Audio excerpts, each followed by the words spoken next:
Hello! Welcome to this layout overview slash Q&A video from all of us here at the Beer Line, talking about our newest project, the Gorre Daphetid layout, recreation slash personal layout thing. I am some Rail fan, as you all know. Normally I'm a block of impact text on a gray background, but today I am coming to you with my two personal friends, Microcosmologist and Dark Derby. Say hello. Hey, how's it going, everybody? Hello, I'm Dark Derby. All right. Well, yeah, we just wanted to make this video as a quick sort of overview of the layout in general, and also just to answer a couple questions because we put out a form to get your questions about the layout, about the beer line, about the stuff we do, and first of all, I would like to thank everyone who submitted their questions. I expected a lot of really stupid stuff, and we didn't get it. We actually got really good questions, so thank you all for doing that. So yeah, let's just get into it, I guess. So yeah, uh, you two feel free to hop in whenever you'd like as well. I mean, we've got Port here. So do you guys have anything to say about Port? I guess I'll give you the opportunity first, just about as we move through the layout here. Sure. I mean, you described this as the final boss of the G&D layout, and that's pretty much what it was. This was the last area that we got to, and obviously there's a lot of buildings. As we're talking, why don't you just kind of, I don't know, start looking at random things, Yeah. whatever it is, because there's a lot of detail, and it took, of course, many passes by several different people um, to complete all this. How many people was it that worked on this in total? I mean, on Port, probably. I mean, we have to shout out Ghost. I think Mhm. first things Yeah, first, we have to shout out Ghost so much in all the time for like basically anything that's urban on this layout is 100% would not be as good as it is without Ghost. But on Port particularly, I think Ham did a lot of work. You did a lot of yeah, work, Micro. There's a couple things hanging around here from the initial version of this layout. Like these cranes have been here forever. Like those were, I think, maybe the first thing that got added after like track was like Show terrain. the pipe of pollution behind you. Oh yeah, yeah, yeah, the sewer pipe. That's a ghost thing. Yeah, don't go in this water. yeah, No, again, yeah, like Ghost is like, I would not say the driving force behind a lot of the urban stuff, but like I think the vibe of everything around here just has him written all over it. If you've seen any of the stuff he makes, As a so cool yeah. little bit of trivia about this area, John Allen used paper cardboard cutout Oh yeah, cars, and we actually put a little mod of them together as a joke, thinking it'd be pretty funny to stick them in here. I don't think the final railroad's gonna have it, they're not but probably gonna be here because I think they ended up being a little too silly. Um, like they're almost too stupid. Um, which if you've seen, like, if you've played Kool-Aid or A&W, you may be thinking, what are you talking about? Too stupid. yeah. Like, is that possible? That's, but no, I think this was just one of those things we thought it was really funny, and it ended up just not being included, but thank you, Micro, for shouting that out. the area to the right of this also was a mirror. So you may Yeah. notice the So track arrangement just Yes. mirrors itself. So that was literally a mirror on the real thing. There's several areas that were mirrored So yeah, in if the you real look layout. at it from, like, basically directly above here, that really comes across. The mirror would have been straight across there. So you can see that track is mirrored there, that track is mirrored there, that sort of thing. But yeah, I mean, Derby, did you work on Port at all? I forget. I did not, but I worked on Gory on one of the mines we're going to see later. You know, it might be a good time now to say, like, because you were mentioning the cranes from the earliest part of the layout. We started this in the summer of 2021, back when Rolling Line was a much different game than it is now. yeah. You could argue. I mean, So we've been when we at this started for a this while. game, like, there was no prop grouping. I mean, No, track modding wasn't a thing, from what I remember. no. Track, like, sleeper and rail painting wasn't a thing, I don't think. Like, it would like it's kind of this is a layout that has updated with the game a lot. Oh yeah. In particular, there are, I think, large parts of this layout that we've actually rebuilt as the game is updated, just because the game can handle more things and the game can do different things. Hop into camera and go to night for a second while you're in this part of the layout. Yeah, absolutely. Let's see, like this. Yeah. Yeah. Yeah. So that is actually something that was added that we added as we went on, because something that's very important to us and to the layout in general was just this urban scene. So Micro whipped up these awesome sort of facade windows and then sort of a building prop to go with them that's made out of similar parts. I mean, Micro, do you want to talk about the strategy behind this building at all? Yeah, so Maybe I Wit can show it Tower off. is the name of a person who was a good friend of John Allen, and so he actually was just inducted into the Model Railroader Hall of Fame if you read this month's issue. Oh, really? True. Like just Yeah. now? Yeah. Yeah. Oh, wow, So, awesome. so this building obviously really important because in the real layout, this was a corner of the room. So our recreation doesn't exactly obey everything that was true to the original because we have the advantage of being able to do all these things that he couldn't do with the space he Yeah. had. So this building being a really iconic, defining feature that you can see from so many places, worth the effort to make a prop mod for it. So if you want to maybe take one of those pieces off just to show Yeah, what's let's under just, it, let's just move one of these out of the way here. And you You can can see, see it's how the just- sausage is made, so to speak. it's like modern art on the inside, pretty much. I think someone in the Uh, Discord referred to it as like Missing No from Pokemon, which I think is pretty accurate. It took quite a while to do that, but just really felt like, again, since it's visible from, like so many places Yeah. in the layout, that it was worth the trouble of getting it exactly as it ought to be, and have just, a lot of nice variation with the window shades like you'd see in a real building. Well, now I can't get it back where it's supposed to be, but But doesn't want to snap. yeah, it does not want to Yeah. snap. Trust me, we're better at this than it looks. Yeah. You might These have kind to. of gaps Yeah, were I'm not gonna very have to common move when it we in were putting place the by hand. together. Pretty sure you hear that.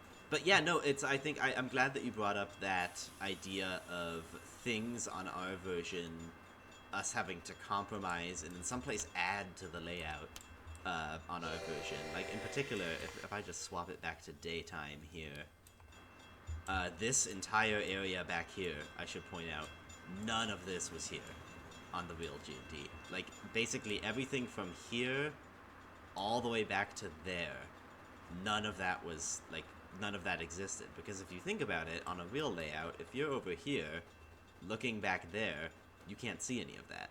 That's all just backdrop to you. And of course, because this is rolling line, because this is a video game, we can't do that. We need to actually have an area back here for you to explore, for you to see. So I think we came up with this neat little elevated idea, which is very, very high off the ground, but I think it ended up, in the end, being a super interesting little area. Once again, added to by Garst's amazing sort of ruined city aesthetic. Yeah, I love that barrel in the homeless encampment there. Yeah. Did we ever decide on a name for this Yeah. diner over here? It should get something. Shall it Again, that's remain fictional unnamed? because Okay. this is off the grid, kind of. Yeah, this is all behind the scenes. But yeah, I guess as we move over this way, we can talk about the engine terminal a bit, which would also be a really good time to talk about the just enormous quantity of mods, some would say excessive quantity of mods that have been created for this, mods and liveries. So I mean, Derby, I mean, this is your kind of thing, I think. Yeah. I would say that you probably made the most. Well, in a way, yeah. If you want to go into miniature mode and, kind of walk around the engine house, we can talk about each of the engines in a little more detail.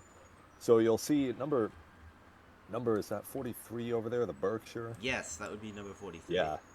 So that was one of the first things we made for the layout. I think it was that the was first, wasn't it? yeah, Like it would have probably been that summer and the 2000 boxcar. Yeah, summer of 21, because it's just the basic Berkshire that comes in the game. Meanwhile, we see here there are some more specialized models. So like the Yes. number 56 here, this red Pacific, Mhm. that was one of John's showpieces. It was, because the GD was an all-steam road, and this was, 1950s, 60s, he'd be working on this. All of his steam engines were customized to a very high degree, and this was his favorite, I've read at least. This was kind of the top of the line, top brass express engine of the GD.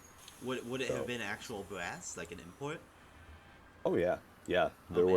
John used a lot of brass imports in his roster. This one I think was I don't have the book in front of me, but I believe it was a model of a New York Central class K3, I want to say.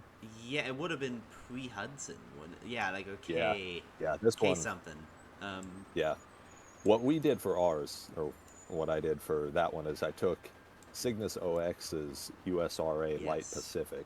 By the way, shout out to Cygnus. We should really quickly say massive prop to Cygnus for basically just giving us a blank check to do whatever we want with any of his mods. Yeah. So what was nice was that the K3 that John used as the basis for 56 is very similar to the USRA Light Pacific.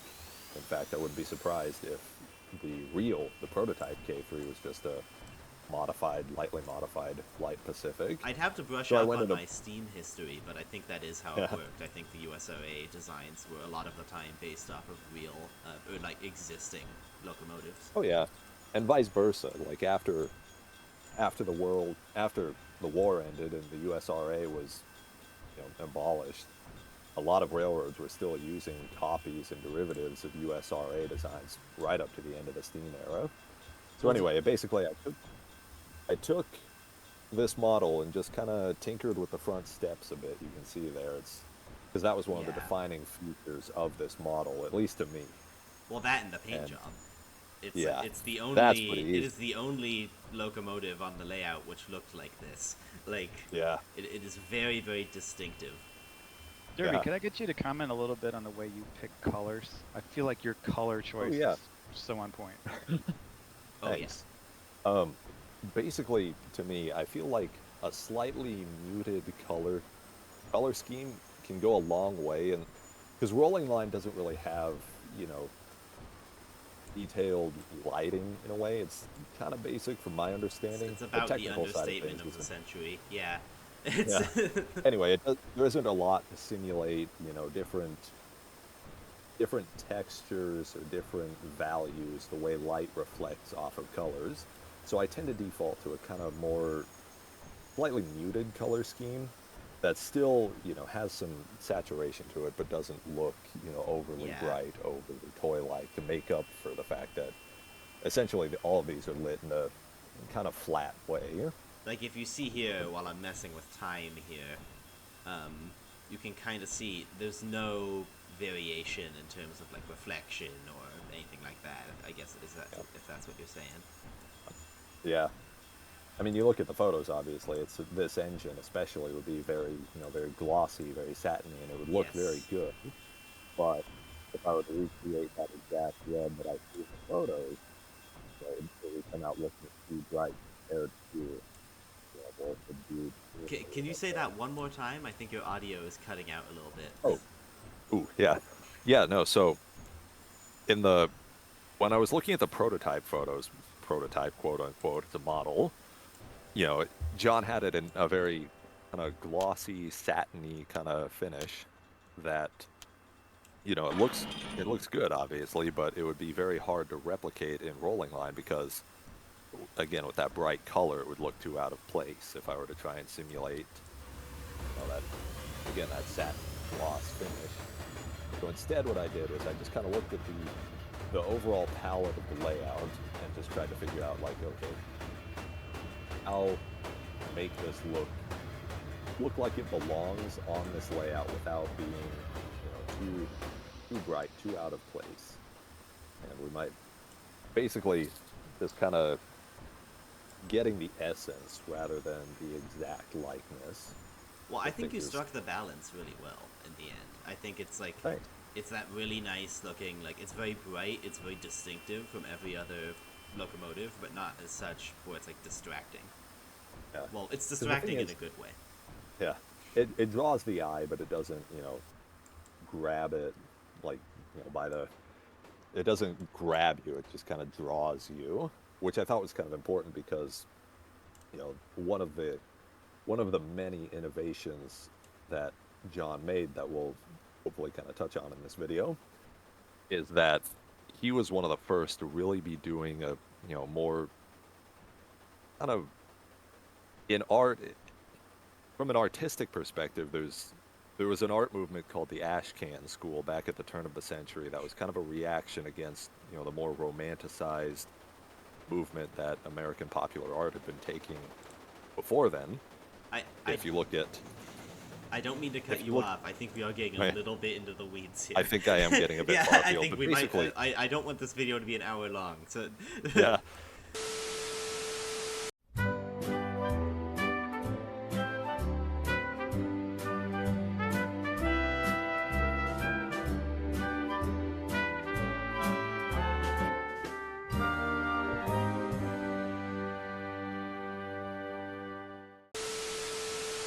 Show that alligator gas station. Yes, that one. Should we explain why it's called that? Or I think it's self-explanatory. Yeah, looks like a gator. If you spend enough time looking at it. But yeah, no. Do we want to quickly talk about a couple of the other locomotives of interest? Sure. I mean, try not to delve too deep into art history stuff, but yeah, if we want to talk about. In fact, I was actually thinking we want to take a look at like number 34. I think I wanted to point out number 34. I think I wanted to point out probably 38 and 12 as well. Those two. Those would be the other ones, which would be good to take a look at. So let me just back this off of the turntable here. Yeah. So as a quick refresher, this one that some rail fan is bringing out on the turntable now, number 34, is one of the most famous locomotives on the GD. Yeah. Big props to Colney for making it. Yes. This is actually... Yeah, Colney did an amazing job on this. Yeah. For many years, this was thought to be the only surviving G&D locomotive, because what happened to the real GD was, after John died in 1973, a fire burnt out his house and basically destroyed the layout. And for many years, this was, as far as anybody knew, the only surviving GD locomotive. It wasn't on the railroad at the time, so it survived the fire unscathed. In fact, it's actually on display at the model railroader offices in Waukesha, Wisconsin. So I actually emailed them near the start of this project, about a year after, and they were very accommodating. So shout out to the people at Model Railroader. I would really like to know what happened to that locomotive now that they're moving offices. I really hope it's in a good place. Yeah. But yeah, no, this was a mod made by Calme, which I think was another really early edition. Like, this was one of the first ones. It has had a lot of touch-ups and stuff as time has gone on. Again, like, one of those things we talked about was the way that the game has evolved as we've been making this. Like, for instance, the bell, that wasn't a thing when we started. I don't think Steam effects were a thing when we started doing 2021. this. So, and as well as this model has had a lot of general just model touch-ups, texture, UV work done to it. Show that booster truck animation. Yeah, that's something we should show off. Number 38 has these. Yeah, one of the signatures of the GD Steam fleet was that a lot of the locomotives would have a front truck booster like this. That was basically on the prototype. It would help locomotives kind of get started from a standstill, especially with a heavy train. Oh, it's gonna crash. You would especially, like you would see it on usually passenger engines, but some freight engines got it too, because there's kind of a narrow band at which a steam locomotive is most efficient, and for most of them, starting out isn't in that band. So the booster was designed to basically boost the engine when starting. It's odd that you say it was for passenger mostly, because as far as I know, none of the passenger engines in the fleet have one on the GD. That is interesting. I think it's just but, freight. It's 34. Yeah. 38, and I think a couple of the other articulateds. One Yeah, of its that small is interesting, steamers though. also has it too, right? A small one? Really? Yeah. I'd have to Yeah, check on that. I number never even heard the of that. 080, number 15. I put a booster on that because I saw Oh, it where from is it? one of the. It's somewhere. Um, yeah, It's certainly it's the around. one. I can find it. Yeah, I think Let me it's probably somewhere let me on the pull it out layout, of just here. not at I Great think it's Divide. wandering around. We'll see it eventually. Yeah, we'll see it when we see it. Yeah. But no, yeah, 34 was another super early mod we made for this layout, or Calne made specifically. Then Calne sent it to me to touch it up for Rolling Line.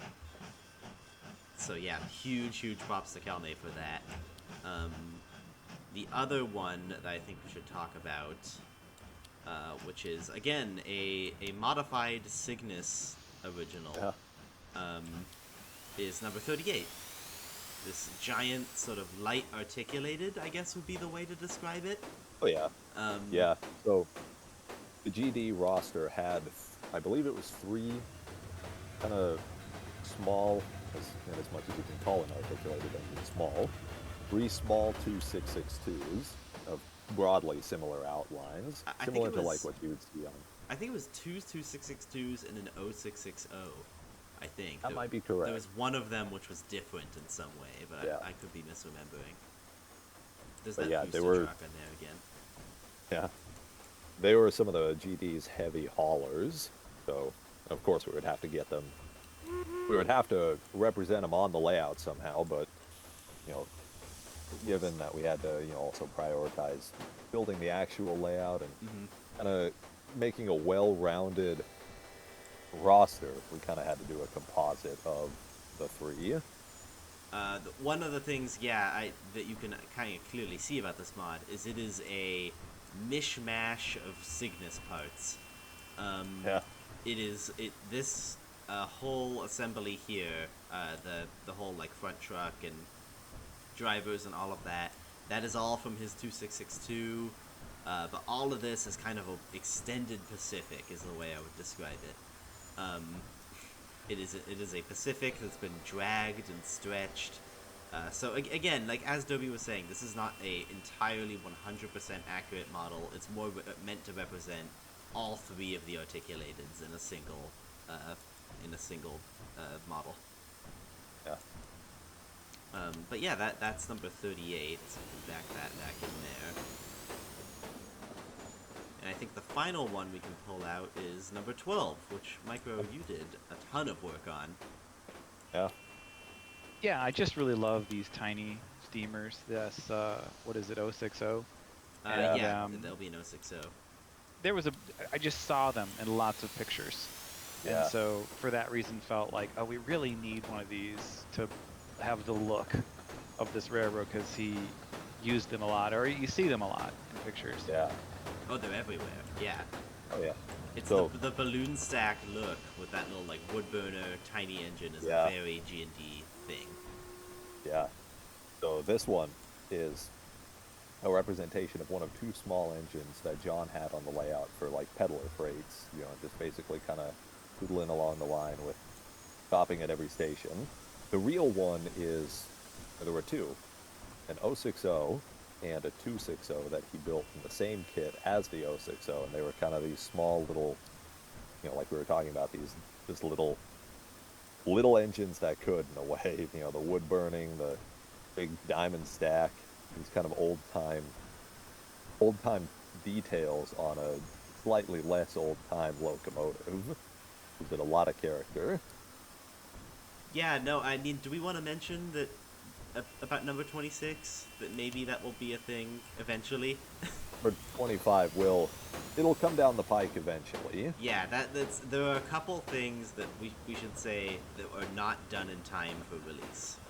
Yeah. We do plan to keep updating and maybe release some more mods in the future, and 25 is yeah. one of those.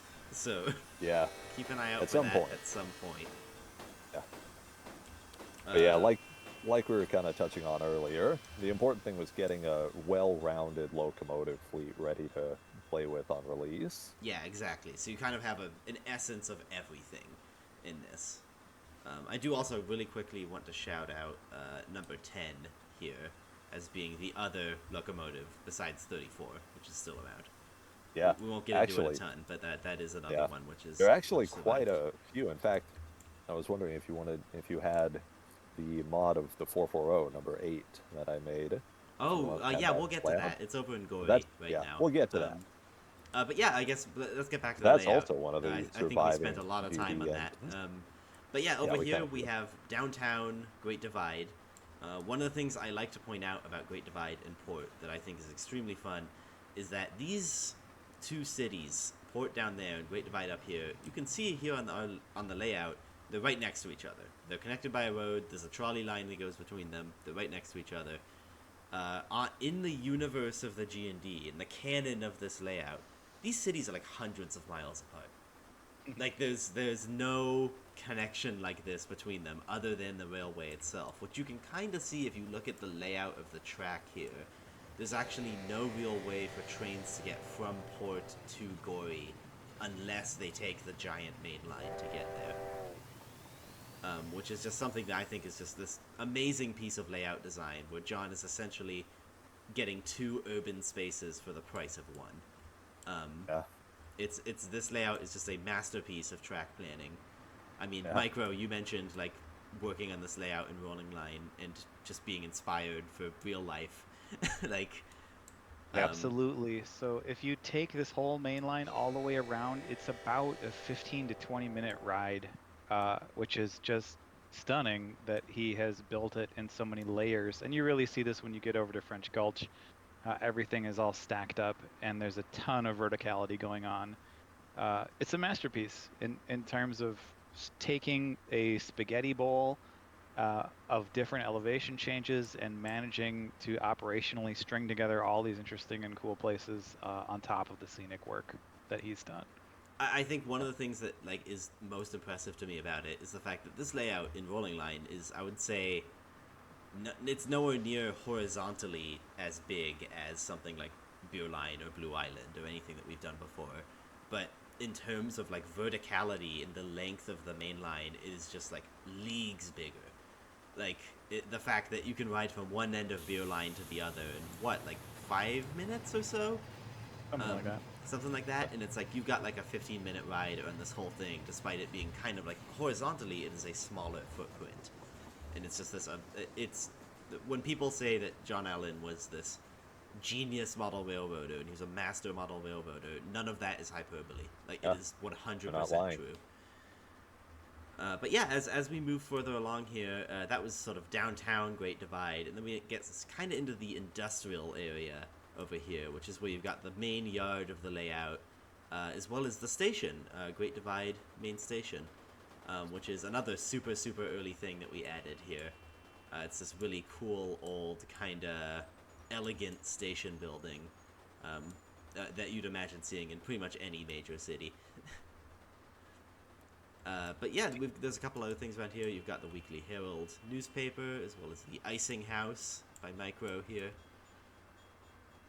Also, maybe just worth pointing out, the bridge that goes right over this scene was never actually there in real Mm-hmm. life. So there are a few different aspects to the layout that John never completed in real life.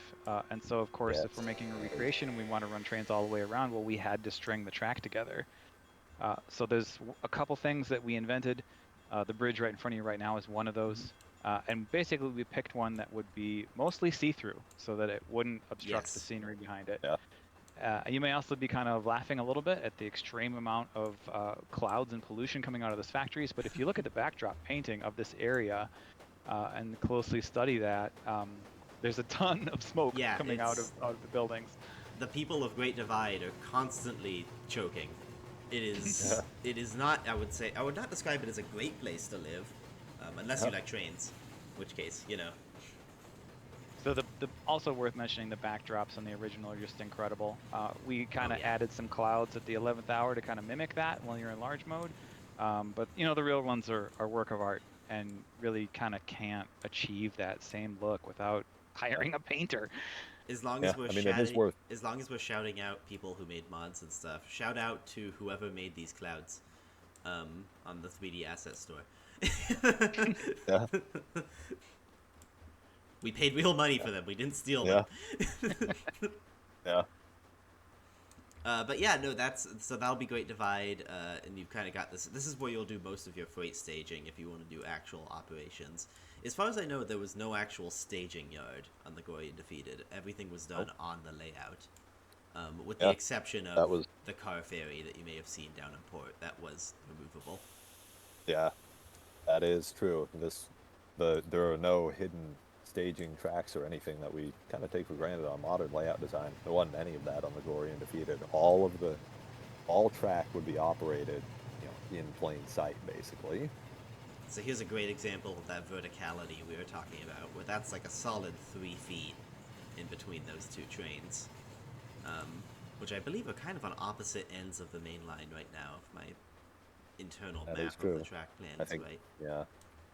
Talk about that It's cross the junction passenger. prop mod. Yeah, Yeah. I was about to get into that. This is something that we realized. So cross junction, you can look it up. There are tons and tons of pictures of this station. This is a very famous kit bashed station that Yeah, John actually. Allen did. It might not have even been I kit wonder- bashed. It might have just been scratch Yeah, built. I want to say, I think it was scratch built, I think by his friend Jim Findley, who built, I want to say this and a couple of the other stations around the line that have this kind of Victorian look to them.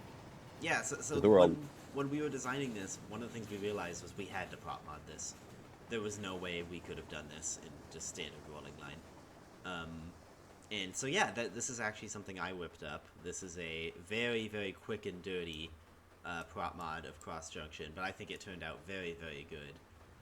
One of the things I'm most proud of is that it is actually enabled for collision in miniature mode. So if you want to wander around, if you want to look through the observation thing, does anyone know what these are called? We put them everywhere, and I don't think any of us bothered to look up if they have a technical name. Like, Coin operated binoculars. yeah, There you go. it's Yeah, just good enough. binoculars, pedestals. But yeah, you can Also, you can wander shout up out here. to this is part of the G&D hiking trail. There's a hiking trail on this layout. Yes, Oh, yeah. that's our gauge bait to get Gauge to play this. So yeah, if you actually, I could go back into large mode here.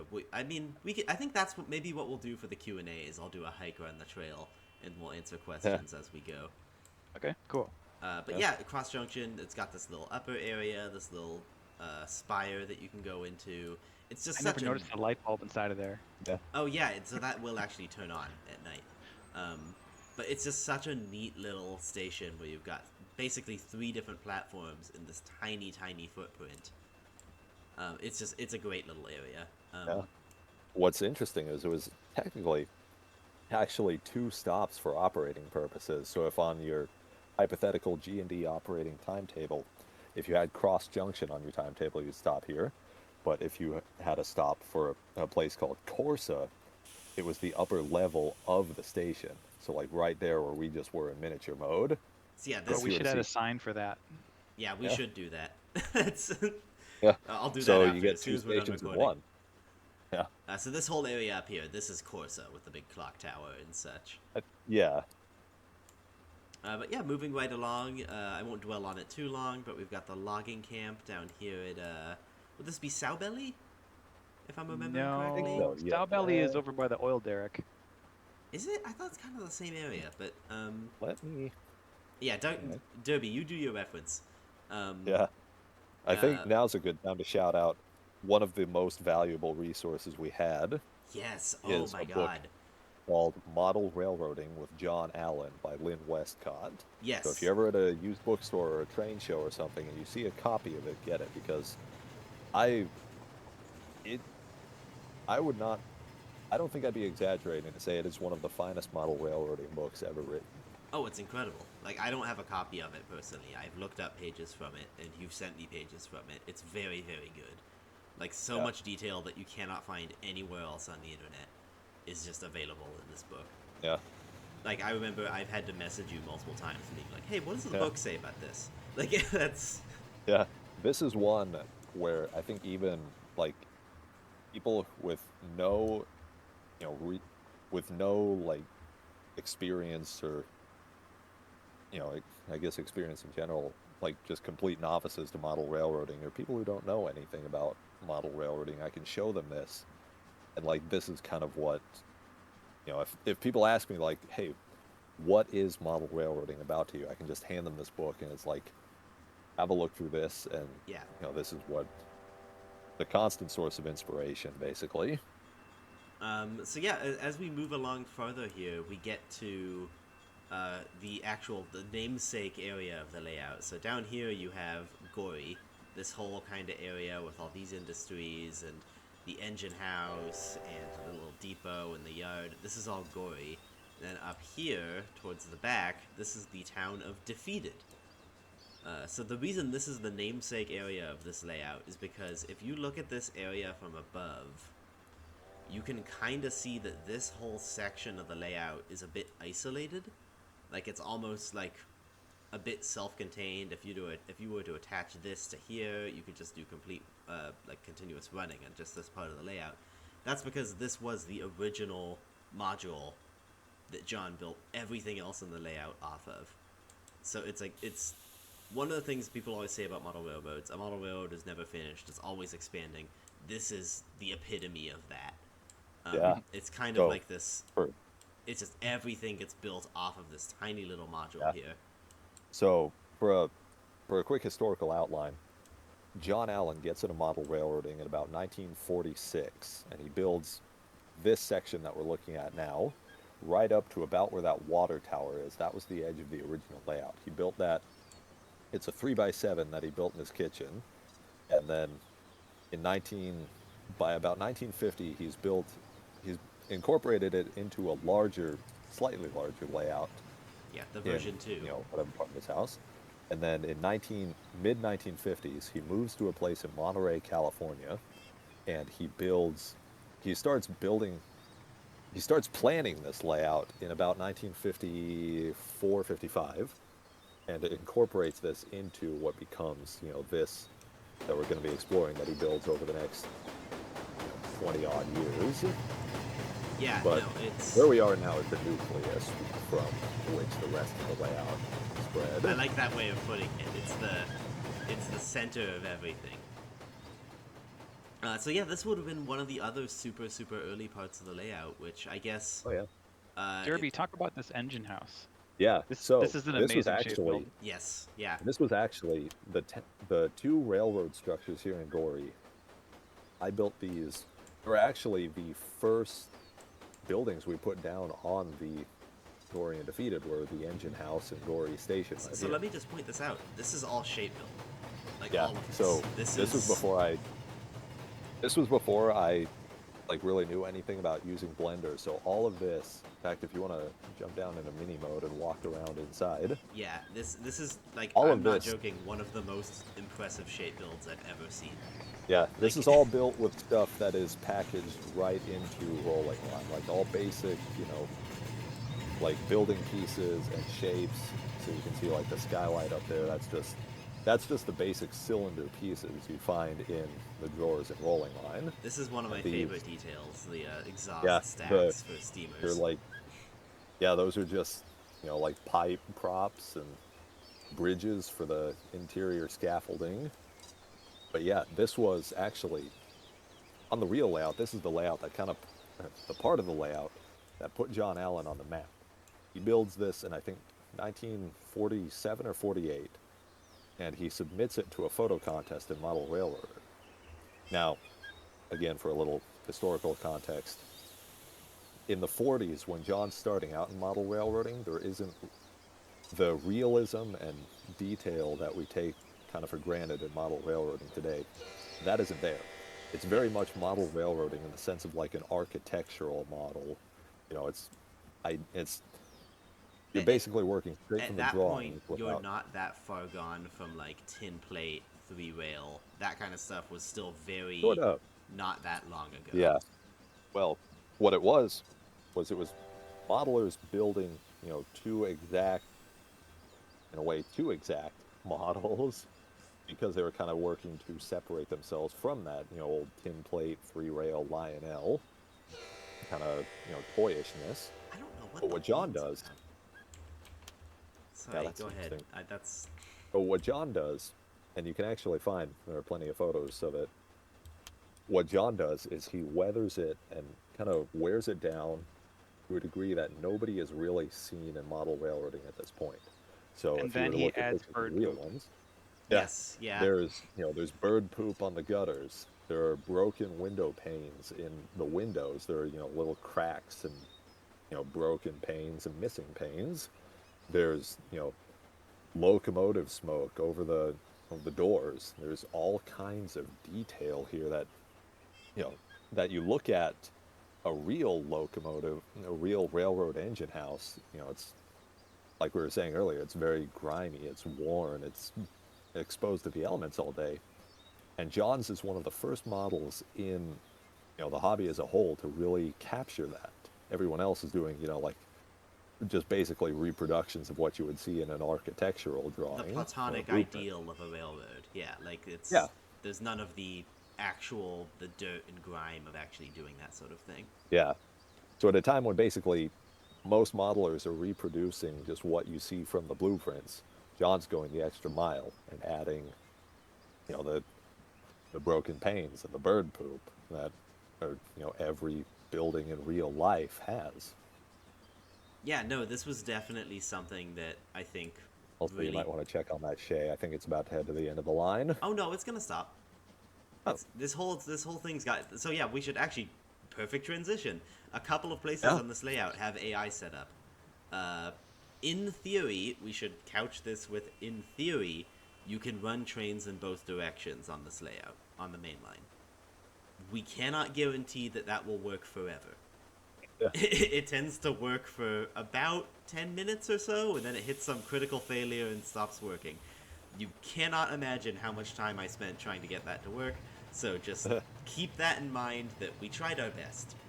If you Yeah. run in one direction like it is right now, it works pretty nicely. If you run in one direction, it's fine. Nothing ever goes wrong. Yeah. Bidirectional is where you start running into some problems. But the other one is, yeah, this Shay here that Derby pointed out. It will go around the loop up to Daphetid, and then it will come back down, hit that mine again, and it will come back, go the other way, as it's doing now, back down to Gorre, down here to kind of near Taylor Lake, and then it will just reverse and do the whole thing again. So that's a cool little AI setup we have. A lot of that being facilitated by Micro working out how to do some switch magic. But yeah, that's one of the things we have set up. Again, this is another one which I should couch with in theory. In theory, you can run the little narrow gauge line, the DG&H. You could run that alongside the mainline trains, and it will automatically take the narrow gauge path. It will automatically only stick to its little narrow gauge area. In theory. Yes. Yeah. If you stop looking at it, it will Heavy stop doing that. asterisk. It's a So- quantum object. It only does what you want when it's observed. So maybe worth mentioning here, we haven't talked about it until just now. This DG&H, this is a whole separate railroad, a narrow gauge railroad that's set inside the Gorre Daphetid.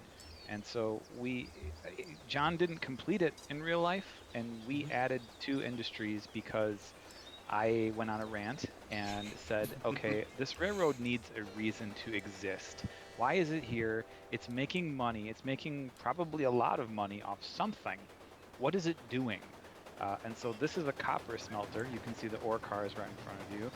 And on the other end of this line is a copper mine. So if you were to operate this, you would go get copper from the mine, bring it here to the smelter, and thus the railroad has a reason to exist. Mike, you talked so much about this. I liked how you described it as a rant, because that is what it was. I wasn't gonna say it, but It just bugs me that there has to be some logical underpinning of why is this here. but yeah, no, we put a lot of work into the DG&H because of that. It's also we made these little custom mods. These are modified versions of Doggo / Emmys or cars, which I think we've already uploaded, right? Those are up right now, Micro. Yeah, they are. Yeah, they are. Okay, yeah. And then this is another Kelnay model that Kelnay, again, sent to me for sprucing up for Rolling Line. Yeah. This is a DG&H number 1. This was a locomotive that, much like the actual narrow gauge line, it never got the chance to be finished. in real life, and it's Yeah. kind of the biggest engine that would have been on the DGNH, so we figured it was probably worth using it as our DGNH representative, even if it was technically never completed. So yeah, we just kind of... This is our model of what we think it would have looked like when it was done. And of course it's got all the bells and whistles, literally. But yeah, moving swiftly along, as I said, we've got the little town of Daphetid. One of the things John liked to do a lot was put weird little stuff in his layout. I would say it was probably, again, one of the first layouts that did that. That's something you associate with a lot of modern model railroading, is fun little in-jokes. But again, like you were saying, Derby, before him, that wasn't really a thing. But yeah, one of my personal favorites here is TB's Fire Extinguisher Company. And TB was the name of the guy who was a friend of John's who operated trains in the layout that was a fire chief, and this building was a burned down building. Yeah, I mean, yeah, you can see it's kind of half burnt out. We've littered some red cylinders everywhere, which I don't think were on the real layout, but I thought it was worth having them there. But yeah, you've got the small little town of Daphetid up here. This, again, would have been part of the original module as well. Over this way, this is Saubelli, this little kind of yard interchange station area. There's not much to say about Saubelli. There's a special thing here that I would point out, but I kind of want people to discover it on their own. It's an Easter egg. Yeah, well, it's not an Easter egg, but it's an action feature. We'll put it that way. So yeah, once you download the layout, go look in this area. This is something fun around here. And here's French Gulch, which you were talking about earlier, Micro. Yeah, so I embellished a little bit and added a back porch on the depot at Daphetid so that you could look over at this area, because this is such a cool area just to watch what's going on. So yeah, in miniature mode here, just an awesome place to watch trains. This is really the verticality of the whole layout in action here, with these multiple layers all crossing over, and if you're lucky, you might just happen to be at a time when trains are going across all 4 bridges. Yeah, you'd have to be pretty lucky, I think. It doesn't happen very often. But speaking of bridges, should we talk about the giant suspended elephant in the room? Yeah. Yeah, so Micro was talking earlier about how large portions of this layout were never finished. In particular, the DGNH and the bridge over the yard at Great Divide. Those are things we had to add. This is by far our biggest embellishment. It is a... Well, so Scalp Arch Bridge, which we should also talk about. We'll talk about that more in a minute. But suffice to say, it is the G&D icon. It is the thing that you will see when you look up pictures of the Gorre Daphetid. I think I put it in the layout on our little info boards. It says, if you look up Gorre Daphetid on Google Images, you will get an image of this bridge. Yeah. And unfortunately, because it's such an iconic thing, when we had to add a second bridge over here to complete, I think it was called the Angels Camp Cutoff in John's notes or something like that. In order to complete the cutoff, we had to add a second bridge, which, if you've seen Scalp Arch Bridge and how absolutely amazing of a modeling feat that is, it's a lot to live up to. It's a lot to try and match that impressiveness. So I think our eventual solution was we decided we didn't want to match it, which is why we went for the suspension bridge. Because again, like Micro was saying over in Great Divide, it's something that has minimal visual impact while still being pretty impressive as a build. Well, it has impact. It isn't obstructive. Exactly. Yeah. It's minimal visual obstruction, I should say. So this is a replica of what bridge in real life? It's not a replica, but it is very heavily inspired by the Royal Gorge Bridge in Canyon City, Colorado, which I might, when I edit this together, I'll throw up a picture of that on the screen. But you can see the resemblance here, where it's this giant bridge over this enormous chasm. But I remember I have visited the Royal Gorge in real life. I've done it a while back now. But I remember thinking about that and thinking, that's what we should do. We should have a suspension bridge. I know how to build them from doing a bridge on Key System. that's what we'll do. So this is, like I said, this is our biggest deviation from the timeline in terms of Gorre Daphetid things. I think at one Yeah. point someone commented that were he to have completed it, it would have been another bridge in Yeah. the same style. Yeah, However, I may. this is such a big gap to cross, and those Yeah. towers on the right. How do you get that same style arch bridge into that? I'm not even clear. It would have been really stretched out, I think. Like, if you look here, this is like, in scale terms, that's like, what, 6 feet? It's huge. Or something like that. Yeah. It is, I mean, this part of the layout is, far I think, off. 9 feet off the ground.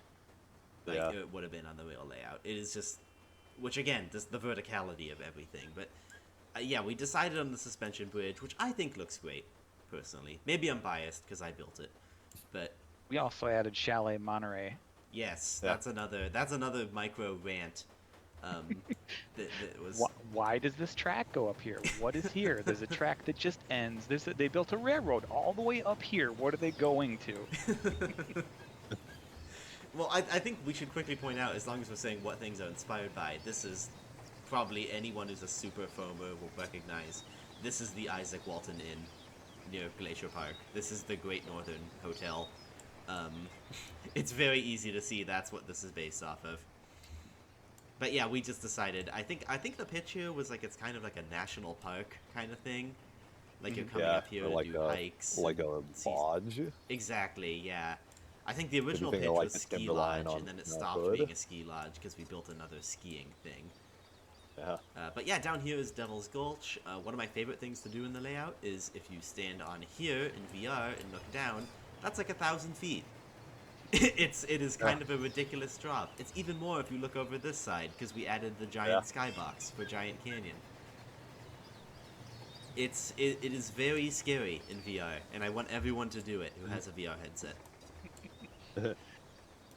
Just as a sidebar here, you'll notice a lot of the rocks are just kind of cliffs, mashups of. There's two main pieces that I created. One is just like basically a bunch of in-game props, and then the second one was made from this one right here, is made from scratch, just following a YouTube tutorial on how to make cliffs. And then this other piece here that, yeah, this one. This is vanilla props, all just kind of smashed together and edited in Blender into one piece to stay unified with the vanilla system. I mean, as we move so- through here, we can also talk about the terrain process in general and how that evolved as we worked on this layout. Yeah. So yeah, if you look over here at Gorre, this is all quick terrain, or I guess terrain now. Thank you, Gage. Yeah. Finally, we've invented slow terrain. Yeah. But yeah, this is all a quick terrain here. And the original plan was for everything to be quick terrain, just to save on frame rate, to make things easier. And I think we stopped doing that when we realized it would save on frame rate. It would not make things easier. It would make things so much harder, exponentially harder. So Gorre is the kind of last remnant of the quick terrain dream of this layout. And I think eventually we spent like a year with nothing getting done on this layout because we were just stuck behind that wall of needing to have the quick terrain done. When I just hopped in and said, screw it, I'm going to build everything else out of normal terrain. And I got a basic terrain down, like a basic kind of setup down. And I think if I hadn't done that, I think we would still be working on this layout. We would still be trying to wait for that quick terrain. You made a business decision, and it was the good one. It's really tough with these steep cliffs like this. How do you get trees on it? How do you make it look nice? So yeah, it took a lot of finesse. Yeah, that's one of the funnier stories. I think it's just like us being hitched to this idea of a quick terrain model for so long, which I think would be easier now thanks to Gage. But yeah. Anyway, moving right along here, we've got Squaw Bottom Mine, which is another one of my favorite little shape builds on the layout. I really like how this one turned out. It's a super fun little build. But as you go over here, we have Squaw Bottom itself, which was another very iconic location. on the G&D. Like, as I said, if you look up Gorre Daphetid, I think most of the main image that everyone thinks of is taken from, like, here. Yeah. Looking at Squaw In fact- Bottom with Scalp Arch Bridge in the Yeah. background there. In fact, the cover of Model Railroading with John Allen, the cover photo is taken more or less right where you're standing. Yeah, That's it how is iconic the it is. icon of the G&D, is this bridge in Squaw Bottom. So Squaw Bottom Depot is another really, really cool shape build. Shout out to Nathan for taking the time to make this terrible roof. Yeah. I can't believe he spent so much time getting this right. I would have given up. He's so awesome. Big Yeah. respect to that guy. Nathan's amazing. So yeah, Squaw Bottom's great. It's like another really fun location to just sit and watch trains, as you were talking about with Daphetid Micro. It's really great to sit here and just look around. Should we they were talk about definitely Should we talk about Aiken and its a evil little twin? bit. So, Yeah. yeah. So Aiken, let's see. If I remember this right, Aiken is the one that we're looking at right now. Yes, this is Aiken. There's Yeah. a sign on it that says And- Aiken. Yeah. And then Mika, which if you turn to the right, is in real life, Mika didn't quote unquote exist because we were Well, it talking about existed. mirrors earlier. In yeah. the Mirror Universe. We're- Yeah, in the mirror universe, Yeah, in the because mirror this dimension. was this was a reflection in a mirror, on the real layout. We should mirror the words general store Yeah. on here. We should have that be backwards. I think that would be funny to do. But yeah, no, that's another. There were a lot of mirrors on the G&D, like we talked about over in Port. There's that whole section which is mirrored. And again, because this is Rolling Line, and unfortunately Gage has not published the RTX update yet, we can't mirror things like that. So we did just have to build an entire duplicate of this town. I say we. Micro had to do it. Yeah. And I think that was before the copy paste, mass group select was Yeah, I a mean, thing. yeah, you did that so- by hand, right? Yeah. Yeah, that was just piece by piece. Man, yeah. Respect to you for Yeesh. actually doing that. I would have not done that. Like we said earlier, this kind of is a catalog of how building stuff in Rolling Line has evolved. There's going to be a lot of things here where we had to do a super old technique because stuff that's just kind of normal in Rolling Line now we didn't have when we started this. Yeah, exactly. Like I think that's one of the most interesting parts about this, just in general. And it kind of parallels, it took John 25 years to build the real thing. A lot changes in 25 years. So yeah, down here we have another little industry, Technology Incorporated, another one of my favorite names for a business on the layout. I think, yeah, probably Tech Inc. and I think Compressed Space Company are probably my two favorites. But yeah, up here is probably one of my other favorite shape builds besides the engine house. Maybe, again, probably personal bias, but this is Eagle's Nest. It's one of my favorite little places on the layout. Oh, what was that, Derby? did I? Say again? Oh yeah, I was just gonna launch into another one of my historical. So on the real layout, John built this pillar of rock in Eagle's Nest to cover up a support pillar on his actual house that he couldn't take out for obvious reasons that the house would come crashing down on This everything. is load-bearing scenery. Yeah, this is a load-bearing. Yeah, this was a pillar. It's a load-bearing detail, a load-bearing structure, basically. But of course, it being Rolling Line, we can lift the ceiling up far higher than. Oh yeah. What do you? It's crazy. had to What, work like with 20 in feet real or life. something? Yeah. Yeah, the real G&D it was 24 by 32 feet. So, if you want to keep that, if you want like a general idea of how big you'll be. Well, at that point, we're getting into Rolling Line scaling, and that way, madness lies. That so way lies madness. I think we can stop talking about that before we go insane. But yeah, as you were talking earlier, Micro, about the copper smelter and the copper mine on the DG&H, this is the other end of that. This would be the Helen gun. The Helen would it just be Helen gun? Helen gun. I Helen think. gun, yeah, because it's another dumb pun. Yeah. There's so many puns; they're everywhere. It's a sickness. Yeah. Yeah, this is the That's one of the Hellengon copper mine, which is another little mine that we added to And give. again, yeah, this was an invention because he never finished the track over Yeah. here, and so the mine wasn't here because there was no track either. Oh yeah, did we change Yeah. this to It be was copper colored? It was the road Mhm, bed, we did. but I don't think he flipped it though. Yeah, there we go. So yeah, this is I Yeah. think there's two So- mines on the layout which do this. It's this one and there's Yeah. one near Gorre, which you can hit the little switch to turn on and off. yeah, this one was, you know, not to toot my own horn too much. That building was another one of my creations. We kind of had to figure like, 'cause that where it is now, that was just a maintenance hatch on the real thing. But if we're gonna have the complete Gorre Daphetid, or not the complete Devil's Gulch and Hellengon, The it definitive kind of needs some more jump. DG&H. Yeah, yeah. When I started out, it was actually a much smaller structure than what you see here because I wanted to keep it kind of not too far afield from what you would actually see there. But we kind of started to iterate on it and look at reference photos of real copper mines, like up in Alaska, the Kennecott mine. Well, I think in And- particular it was there was a picture I sent you of the Argo gold mine in Colorado. That might be it, yeah. I think was the one that we looked a lot at because that was the one that's Yeah. that very red sloping kind of triple level Yeah. design. Multi-layered, Yeah. many small buildings.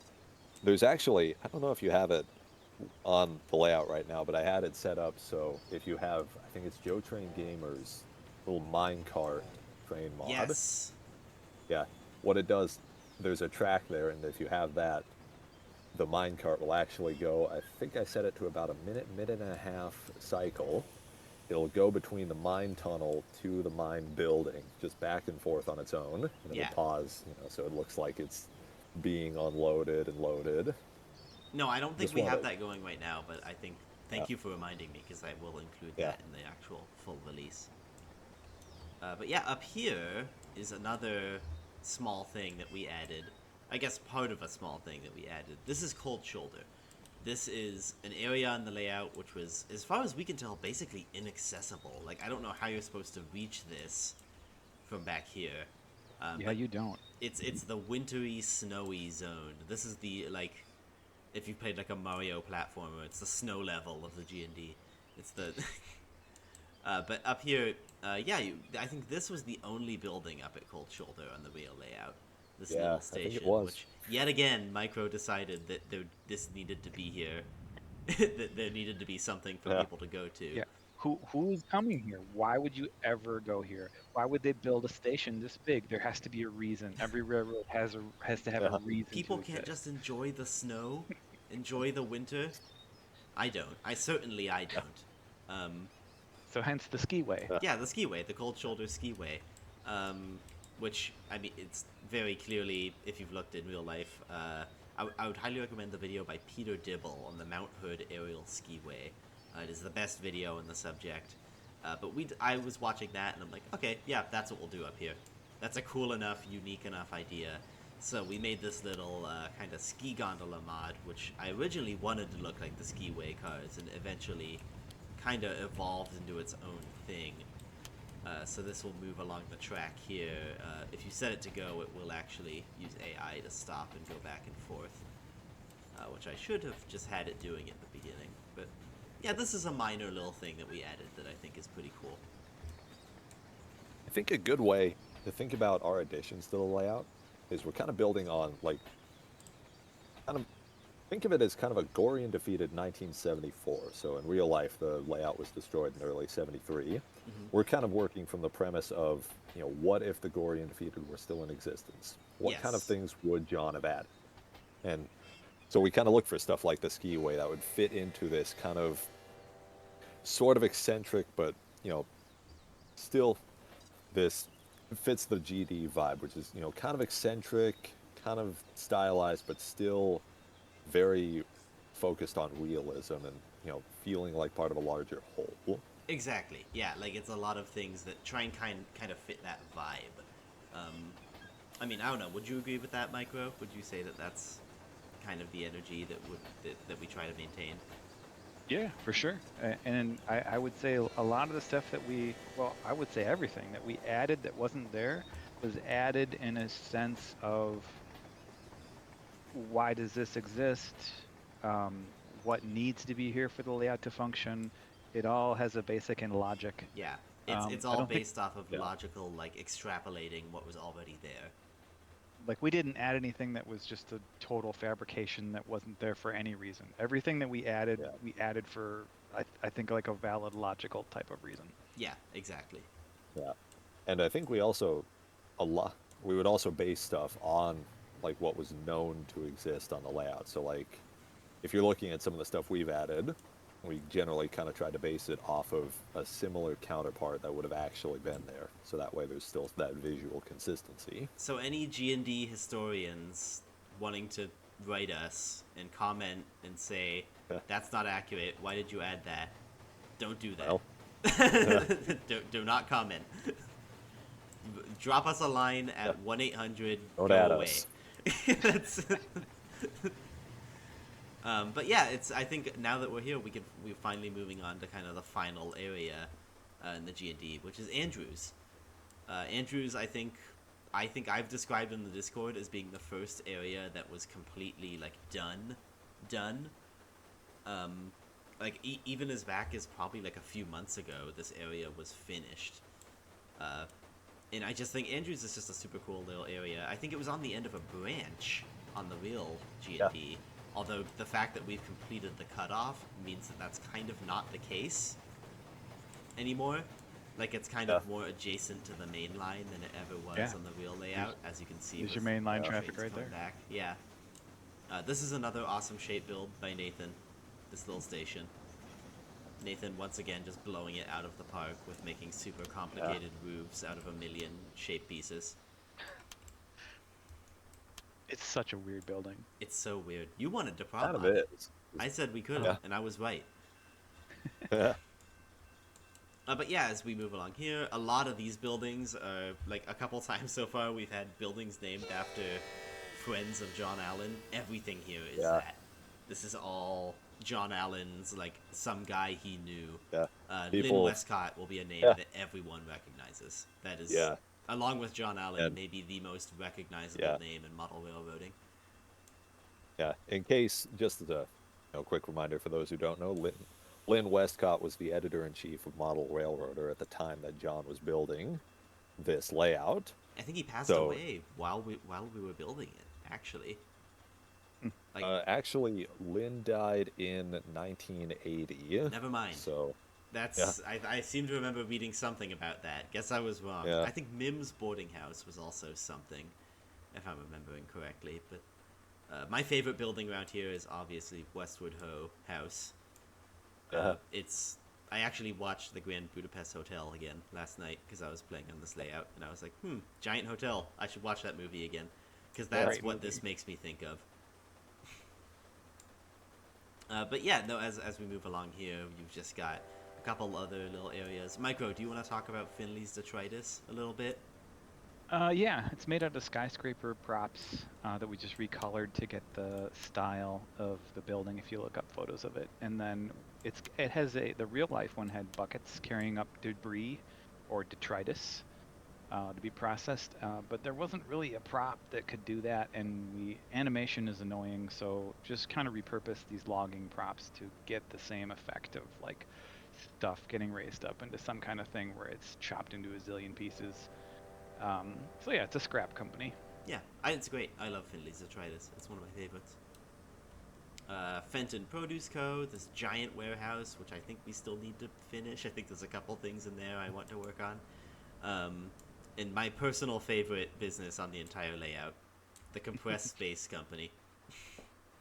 This is a model railroading joke, compressed. Compressed to its very elements.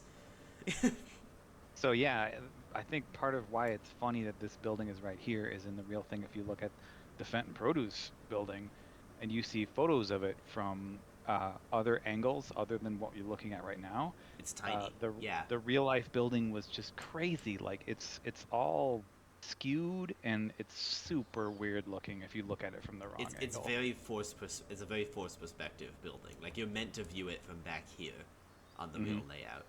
And obviously, again, this is rolling line. We can't do that. Forced perspective doesn't work. So we had to actually make it into a much larger structure on our version.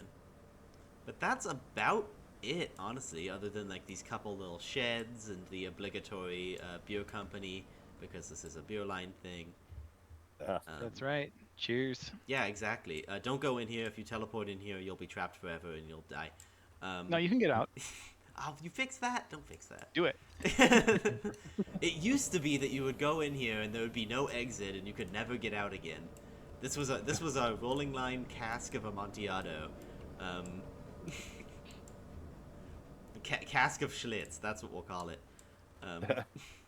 You store Schlitz and casks? Probably not. For the love of God, microcosmologist. But anyway, yeah, I guess we can get into the Q&A at this point. I'll get into my little hiking thing. Do you want me to send you guys the link for the questions so you can read them? Because No, read them off. well, I Yeah, if you can't wanna read just them read because them I'll off. be on the hiking trail. Oh. Oh, So well, yeah, if you want to send it to I think I one can or either drop of us, it we in can do that. Mikeless. Yeah. Yeah. If you follow this, does it let you see it? Like, does it let you see all the answers see. to things? I don't I'm see it. yeah. I'm Oh. seeing.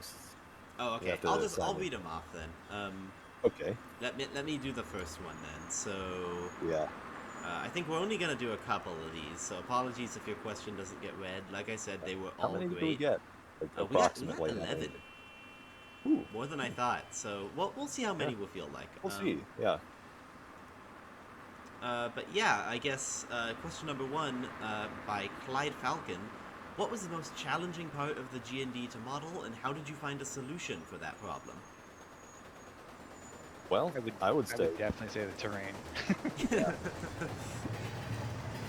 So Yeah. yeah, that's. I mean, we touched on that earlier. The terrain is something that we basically had to rebuild from the ground up halfway through the layout. Or not rebuild, but just build. Yeah. Because the strategy we wanted to use was just not feasible. Yeah. It just would not have been able to be done in the way that we wanted to do it. Uh-oh, floating Oh, trees. gotta fix that. Yeah, this is what you get by watching these videos. Is you get a cool pre-release look at all the things we did wrong. Yeah. But What were you You about know, to say, Derby? You had something else? Well, I was about to say another. We kind of touched on that first, walkthrough around the layout. In a sense, the most challenging part of making this was just figuring out how to fill again the space in a way that now that we're working virtually, we don't have the liberty of physical space. We have to fill in the blanks basically. Stuff like the skybox and all the buildings we had to add. Basically, just stuff that like right at the beginning of the video, even the elevated track over port, we had to fill in a space that was literally just a blank on the real layout. well, not because- even a blank, but a space that just didn't exist. That just Yeah. wasn't there. Like So, it's yeah, like it wasn't kinda- even blank. It's just none of that street was there. Like it's just like it's the same way as describing like what came before the Big Bang. There's just nothing there. Yeah. Like there's no space. There's no time. Like Yeah. oh, hold on. So yeah, basically just figuring out how to fill in the blanks. I would say is a. That was close. Yeah, no, we need to Yeah. put like crossings here or something. Yeah. I forgot they absolutely book it through this section. But yeah, no, I think I would actually agree with Micro on this one. That the terrain, again, this is personal bias coming in here, but the terrain Yeah. was, for me, being the person who originally laid most of that down, was such a giant, massive pain. Like, it's, like, there's so many parts. One of the things that I tried to do, and I'm very proud of myself for being able to do it, was every tunnel on the layout is clear. There's no rolling line, rocks clipping into it, where you're just, like, going through a solid wall anywhere in these tunnels. Like, on these tunnels, if you're going through them on a train, like, they're just clear. There's nothing in them. Which took hours and hours and hours and hours of messing with rolling line terrain to get to work. So yeah, I would agree with Micro that the terrain was definitely the hardest Yeah. part of this. Although, Derby, I do think that you're right in that whenever we have to freelance something, it's not just Yeah. what do we It's put not here, just- it's what do we put here that makes sense. Yeah, that respect the vision, John's vision, basically. How do we kind of? It's like trying to imitate a specific artist in a way. Yeah, You exactly. kind of have to get into their head a bit and figure out, how you. Take the detour here to the left. Oh yeah, go down to Gorre. Oh, We speed up the walk speed a little bit. Yeah. We're doing that. Oh, we need a bridge. There's no bridge. No, you got to jump to the log. Oh There you yeah, go. there you go. Anyway, actually, let me pull up the next question while I'm doing that log Yeah. jump. Let's see, what do we got? Let me get the one that we got off of Steam, because we got one person replied on Steam, and I don't want to leave them out. okay. So let's see. How many scale miles of track do you have? And is there more than one main line? I would also like to know what era or time period this is set in. That's from Heavy Haul Gaming. Well, let me see. Lynn Westcott actually touches on this a bit in the book. Let me see. There's a. Oh, I mean, I don't know about Fine. scale miles of track. I can certainly Oh, tell actually- you that there is one-ish main line. There's kind of a couple different routes you can take on it. Like, there's a way to make the loop shorter. If you're up near Andrews and Cold Shoulder, it kind of deviates off in two different directions. But yeah, the main line will just be Right. one thing. here we go. John noted that after the last bridge is installed, the main line will be 6.7 scale miles, or a little over 400 feet long. All right, there you go. I did not realize there's Yeah. a concrete answer to that. Keep in mind, our rolling line version is probably slightly different from that. Yeah. There's probably course, some weird little rolling line things. Ours is scaling. probably like 6.3 or something, or like some Yeah. slightly different number. Micro, were you gonna say something? I thought I heard you say something. No. Okay, cool. But yeah, that's thank you, Heavy Haul Gaming, for that question. Next question. Let's see here. Has the recent split save feature benefited you, and how do you deal with not using too many mods for large maps? Split save was not a thing on this layout. That was pre this layout's time. That only got added as we were finishing this layout up. If you go and actually look at another layout that we did recently, Bishop Street Branch, that is a layout we heavily use split save on. So I would highly recommend looking at that if you want the full experience of how split save can benefit a project. Honestly, Yeah. split save is huge, and I'm really excited about it. I think it's going to be Oh massive. yeah, for we're going to future be players. using it going forward, for sure. I This think layout just was with- just not built with it in mind, so it was just kind of hard to grandfather that in. Kind of um, terrifying to think about splitting this. Yeah. Yeah, no, it wouldn't have been feasible. As for the other part of that question, how do you deal with not using too many mods for large maps? Before you walk Uh, away from this, turn okay. around. I love the view and the pier. Walk out on that Oh, pier. down here? Oh yeah, this And- is pretty great. If Rolling Line ever does get a fishing mini game, this This the is where spot it right here. happens. Yeah, this This is is the like fishing mini game right here. this is my like largemouth bass done, rainbow trout done. They have bass in mountain lakes. I don't know. I think that's like a Great Lakes fish. But anyway, no. The other part of that question was how do you deal with too many mods on layouts like this? I should have mentioned this is from Pyro Tank, by the way. The answer is before this layout, we don't. we went crazy. Arguably, you Yeah. could go. You could say that we went too crazy. Blue Island in particular was far too crazy. And in a large part of the driving idea behind this map was don't go crazy. Because Yeah. when we tried to upload Blue Island for the first time, we broke the game. And we had to call in Gage to see what we did wrong, and Gage said, yeah, you broke the game. Yeah. So a large part of the idea for Gorre Daphetid was we're going to try and keep this more vanilla than we have in the past. Just as the minimum amount of mods that we need. Yeah, and I think That's eventually good. we kind of lost the plot on that. We eventually Yeah. included some more stuff, but at the beginning, this map was very vanilla. Yeah. Like that initial terrain setup that I was talking about only had like one modded cliff piece. Yeah. But And I no, think, I you know, think we- eventually we have added a lot of mods for this. One thing we should talk about with that in mind is that when you do download this map on the workshop, all of those locomotives and stuff that you saw, only a couple of those are going to be included with the save. If you want the rest of them, you can go download, like we're just going to upload them separately and have a big G&D collection you can sub to. But only, I think, we decided, I think it's going to be number 34, number 40, number 12, and I think, was it 101 or was it 52? The One Red of them, Pacific. 56, yeah. That's 56, yeah. Okay, I think that those are the ones we're going to include, along with some rolling stock. But yeah, because we don't want to run into a Blue Island situation again, we're not Yeah. going to be packaging absolutely everything with the layout. I wish there were a way similar to maybe how Trains does it, where you could have scenarios. So like, the version that you're playing right now this is the train configuration that I set up. And when I play, I love to have just maximalist, tons of trains, Yeah. tons of things everywhere. I love it like that. But obviously, that's not good for performance. And Well, so it's actually, I'll use that to segue into the next question.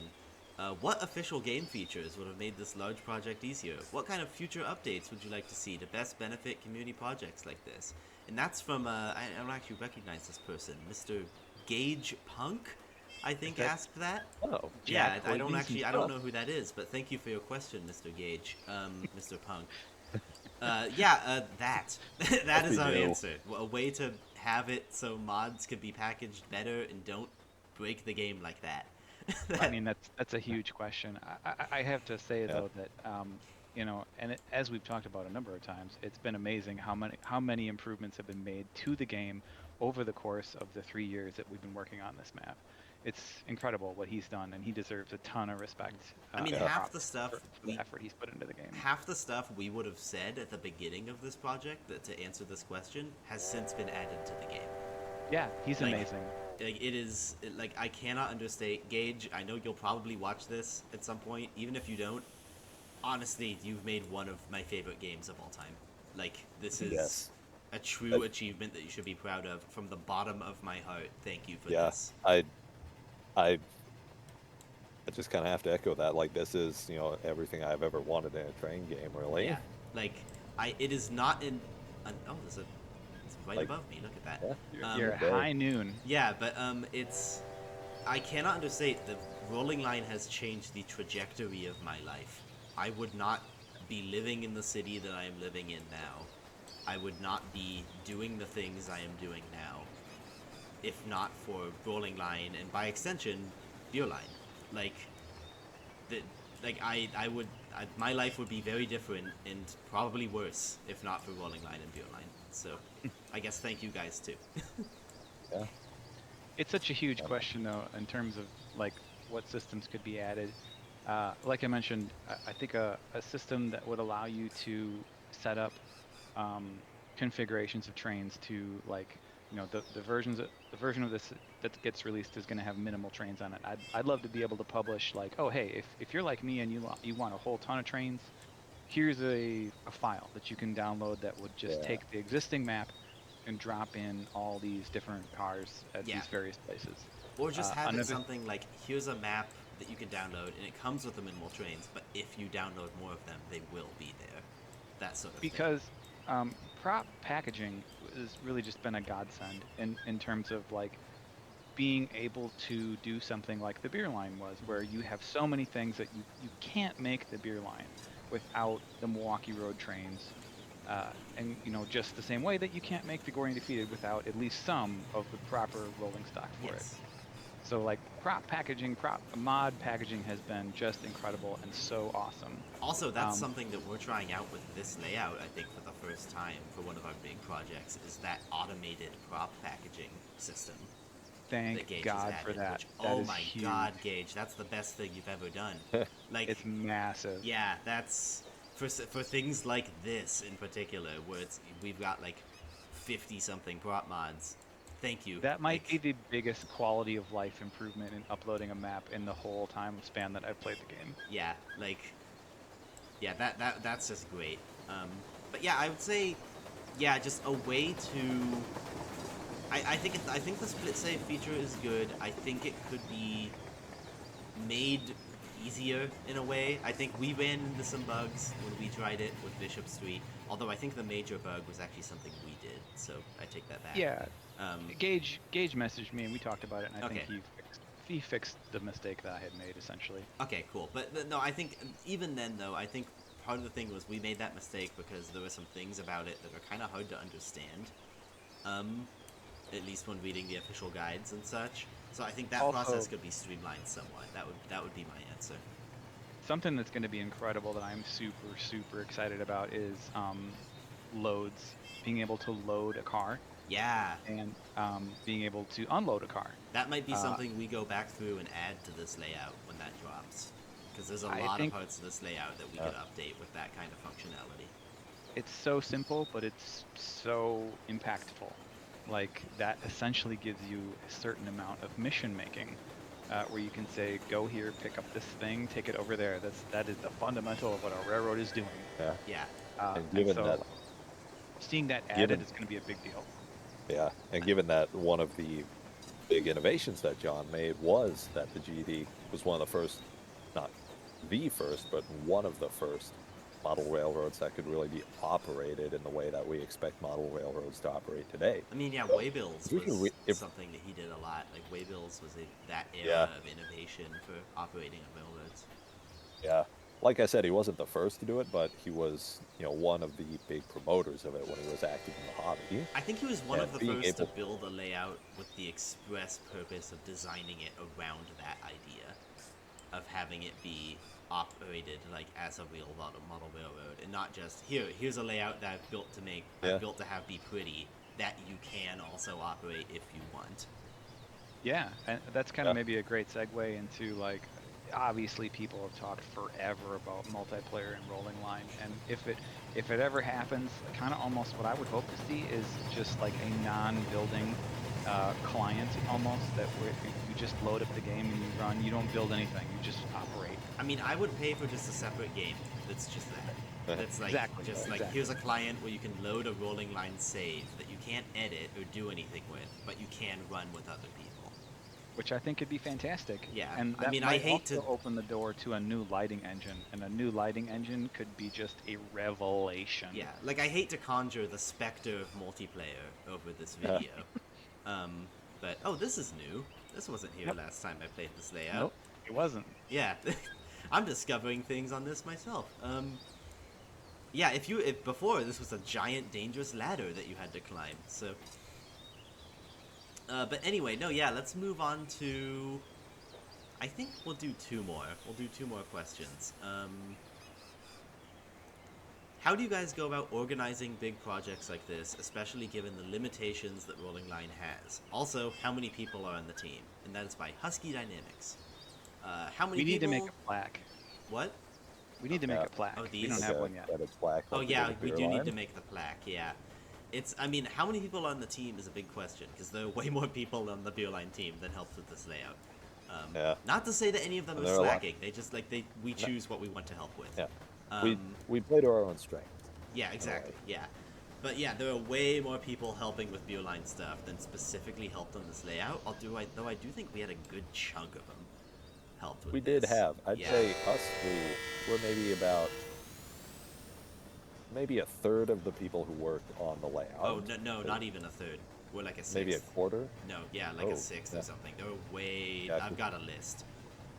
It's like Yeah, we'll 10 put people. that into a plaque. Yeah. Yeah, plaque, Um, definitely. We're gonna have a little Beerline style plaque of who worked on what and such.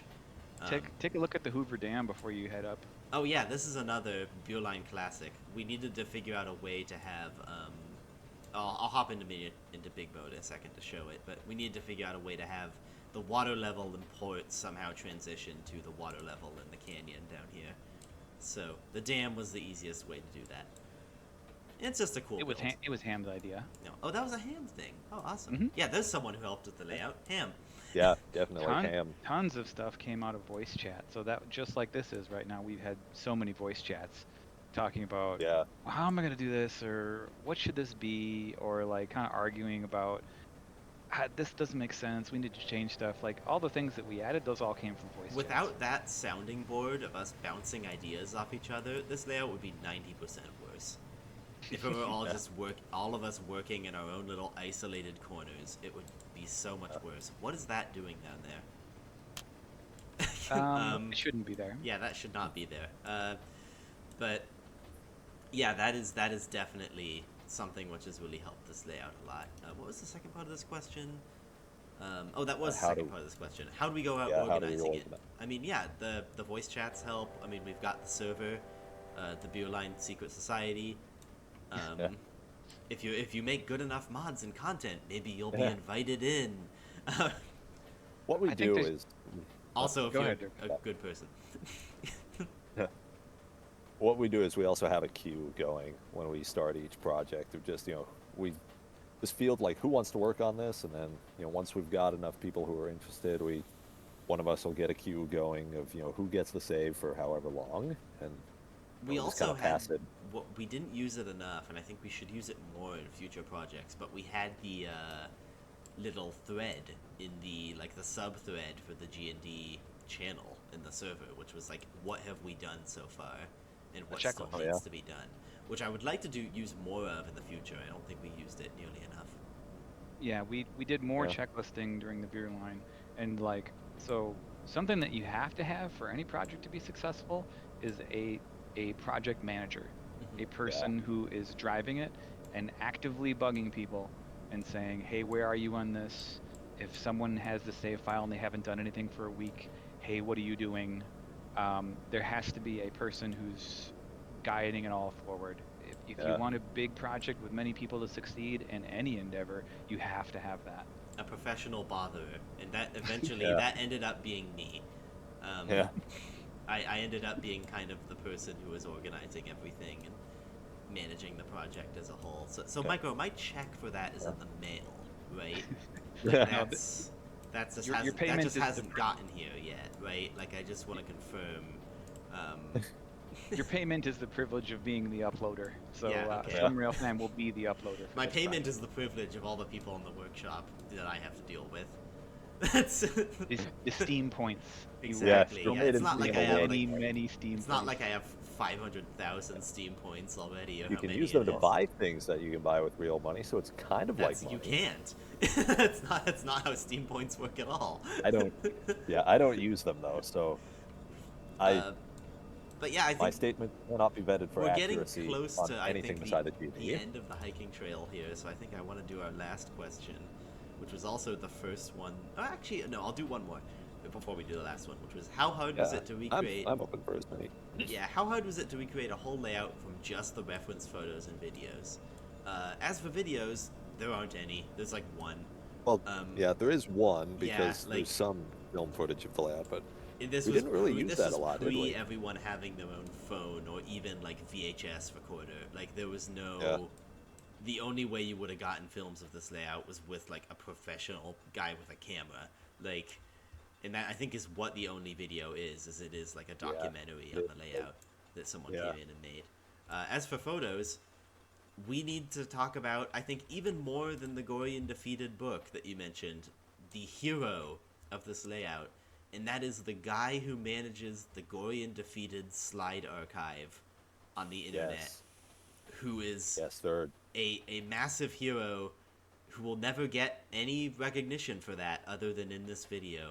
I don't think anyone. Goat. Yeah, like, he actually updated that site while we were working on this to make it easier to navigate. MVP. At some point, I need to reach out to him via email and be like, "Hey, can I give you like $20?" Like, I honestly think we need to give him something for what he did. Like, it is. This whole layout would not have been possible. If you can look it up, look up Gorre Daphetid slides, you'll probably find the website. I believe the URL is gdlines.org. That's gdlines.org. Great site. That is, like, I think more so than the book. Like, when you said this book was the best thing ever earlier, I wanted to butt in and say, oh, but the slides guy. That's, like, that is... That website's amazing. Definitely. But even then, working from those reference photos is very difficult, because they only provide very limited angles. Like, there are parts of this layout which kind of just don't have photos taken of them. Like, that area over there, that kind of hillside in between Corsa and Angel's Camp, there's no photos of that. You can't see that. Like, there's just Yeah. nothing there. Same with like that area of Great Divide, kind of that little hill. Like interstitial areas, for obvious reasons, don't have a lot Yeah. of pictures of them. And the very end of Andrews too. Yeah, exactly. Yeah. Like areas that don't have a lot going on. Obviously, no one's gonna take a photo of that. So it's just hard to model those because there's very little reference for them. And that comes back to what you were saying, Derby, about finding places to finding things to fit into those areas that make sense. Yeah, yeah. A lot of the things on the layout that we've talked about that are, like our own additions or embellishments are places where we couldn't find any sort of reference photo. Like the smelter outside of Gorre is one. The mine that I built, the Hellengon mine, there's only one photo of that. Oh yeah, I think there's we kind of if that. There might not even be Yeah. any. But yeah, I think as Yeah. we're getting to the end of the hiking trail, I want to ask the last question, which is I think one that I'm really excited about. By the way, I should have mentioned that last question was from FentMaxer420. Hell yeah. All right. But this final one is from Fedora. It's very easy, 2 words. What's next? What are we doing Ooh. next? Well, Beer line 3. I mean, do we want to come out and say it that soon? Beer Line 3 is happening? Yeah, Beer line 3. Beer line 3. We're gonna do it. Beer Line 3 is happening. You heard it here Let's say, first. Look out. There's another thing which maybe we'll be doing. There's very, like, if it's the one, I don't want to say it out loud, but it's the Western Pacific thing, which might Oh, that happen thing. at Yeah. some point. It might. It's a Maybe. I've also got something I want to pitch after that now that I'm done organizing this. There's a thing that I want to do for an April Fool's layout. There's also the April Fool's layout that we never did last year, which maybe we'll still Wine do. train.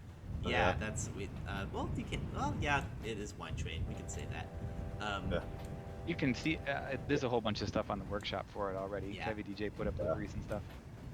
But no, yeah, I think Beer Line 3 is the next big thing, if that's what you're asking. The next big project is Beer Line 3, and then we've got a bunch of other stuff which may or may not happen. Yeah. You know what I was thinking we could do also is maybe we do the original 1948 version of the GD, kind of like how the beer line has the mini beer line, so the GD would have the original GD. If you Just want a to thought. organize that, go ahead. Maybe. I'm done.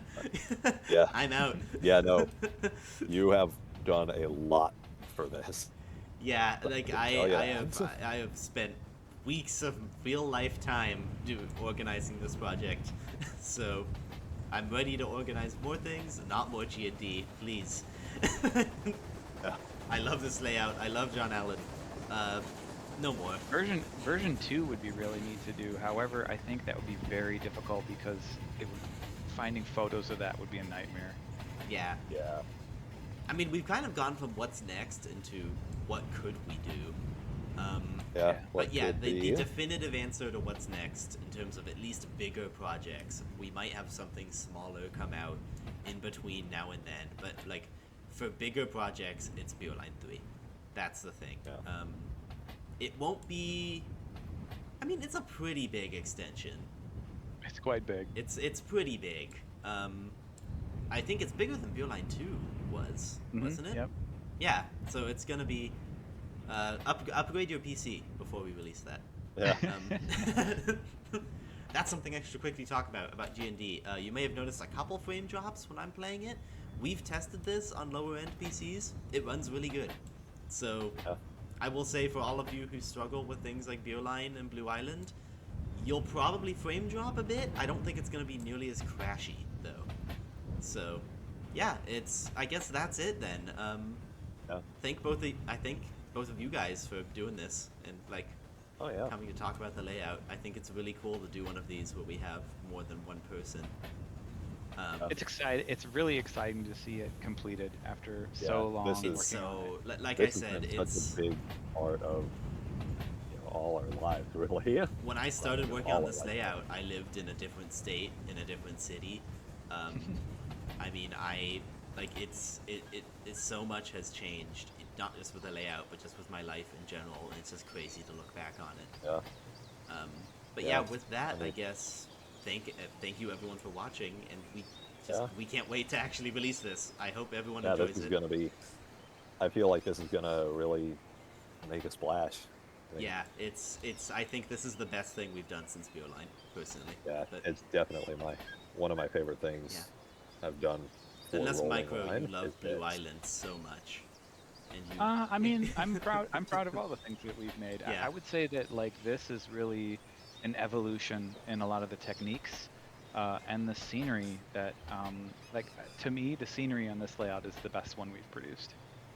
And that's just because as time goes along, you get better. Things improve, Yeah, techniques get better. You figure out how to use mods more effectively with the cliffs and stuff. Mhm. Yeah, I think it came out just awesome. yeah, But yeah, yeah, um, thanks again, everyone, for watching. We'll see yeah. you all on the And 22nd.